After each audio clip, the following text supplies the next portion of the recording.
ایک شخص فرماتا ہے کہ میری ماں کو کینسر ہو جاتا ہے، تو اتنی سخت بیمار ہو جاتی ہے اور ہمارے پاس اتنے پیسے بھی نہیں ہوتے کہ ان کی اتنا علاج اچھا کرایا جائے۔ تو مجھے کوئی بتاتا ہے کہ درود شریف نے، ایک بزرگ بتاتے ہیں کہ درود شریف اپنی والدہ کو کہو کہ کثرت کے ساتھ پڑھے، زیادہ سے زیادہ پڑھے۔ تو میں نے انہیں بتایا کہ 20 دن ہو گئے میری ماں بولی نہیں ہے،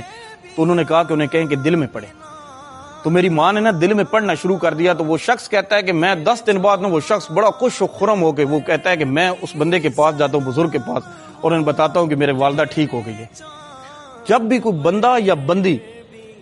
اللہ کے نبی پر درود پڑھتا ہے تو اس کے اوپر 10 رحمتیں نازل ہوتی ہیں اور ساری زحمتیں دور ہو جاتی ہیں۔ جب کوئی اللہ کے نبی پر درود پڑھتا ہے، میں کہتا ہوں اس کے سارے مسئلے حل ہو جاتے ہیں۔ حضرت ابی بن کعب کے ایک بندے کو روایت سنائی جاتی ہے، اس کی بیٹی کی عمر 29 سال ہو جاتی ہے، کوئی رشتہ نہیں آ رہا ہوتا،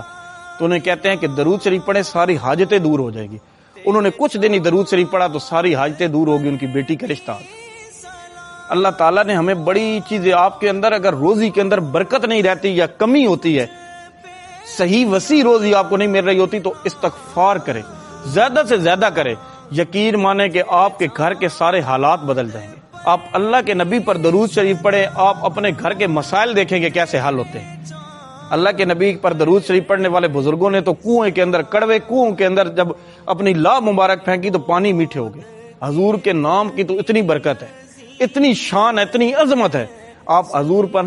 صبح شام باوضو ہو کر اور عقیدت کے ساتھ، دل کی گہرائیوں کے ساتھ، آنکھوں کو بند کر کے اور دل کے اوپر ہاتھ رکھ کے میرے حضور پر کثرت کے ساتھ درود شریف پڑھے۔ ایک بار ایک شخص نے میرے حضور سے فرمایا کہ کتنا درود پڑھنا چاہیے، تو حضور نے فرمایا کہ جتنا پڑھ سکتے ہو، اگر تم پورے دن پڑھ سکتے ہو تو پورا دن پڑھو، یہ واحد عبادت ہے جو کہ اللہ بھی کرتا ہے۔ ایک شخص نے جب پہلی بار میرے اللہ کے نبی پر درود شریف پڑھا تو حضرت جبرائیل علیہ السلام نے اس درود شریف کو ہاتھوں پہ اٹھا لیا اور ایسے آسمان کی طرف چلنے لگے، تو راستے پہ فرشتوں نے کہا کہ اے فرشتوں کے سردار، یہ کیا لے کر جا رہے ہیں؟ تو حضرت جبرائیل علیہ السلام فرمانے لگے کہ ایک شخص نے میرے حضور پر درود پڑھا، اللہ سے اس کی قیمت پوچھنے جا رہا ہوں، اس کا ثواب پوچھنے جا رہا ہوں۔ تو فرشتوں نے کہا کہ جو پہلی امتیں ہوتی تھی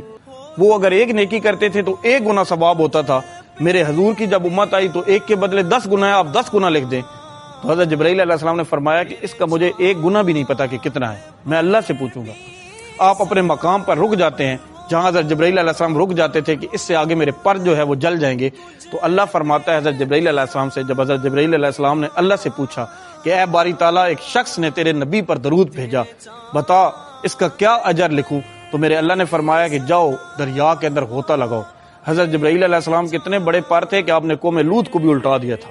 اتنے پر تھے بڑے۔ آپ کے ایک پر اگر مشرق پر ہو، دوسرا مغرب کی طرف، اتنے لمبے پر، تو آپ نے جب دریا میں غوطہ لگایا تو اتنے قطرے نکلے کہ ان سے ہر قطرے سے ایک فرشتہ نمودار ہوا۔ جب اس سے بے تحاشا قطرے نکلے تو میرے اللہ کا حکم آتا ہے ان فرشتوں کو کہ میرے اس بندے کے اوپر رحمت نازل کرو اور اس کے لیے دعا کرتے رہو، جس بندے نے ایک بار میرے حضور پر درود پڑھا۔